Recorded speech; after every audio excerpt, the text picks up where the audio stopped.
So the White House physician, Dr. Kevin O'Connor, was telling White House aides that President Biden's deterioration of his spine, the degeneration, was so significant that if he fell one more time, that he might have to be in a wheelchair and serve in a wheelchair for his second term. But everybody pushed off the notion that he use a wheelchair until after the election. This is all part of a larger whole where the Biden White House tried to hide the extent of his deterioration, both physical and cognitive, as much as possible. In fact, as we all know, we all saw, as his shuffling gait got worse and worse from 2003 to 2004, they started putting aides around him as he walked to Marine One, the helicopter.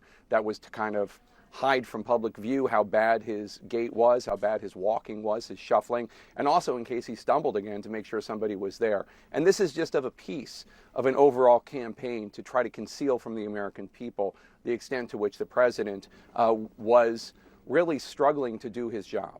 Alex Thompson and I were on the case, as were lots of other reporters, trying to figure out what was going on behind the scenes. But the bottom line is the White House was lying, not only to the press, not only to the public, but they were lying to members of their own cabinet.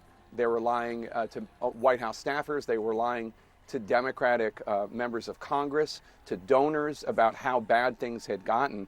And in fact, Alex and I started writing this book after the election of 2024, and we spoke with more than 200 people, most of whom, almost all of whom, were Democrats. And almost all of whom wouldn't be honest with us or wouldn't be candid with us until after the election.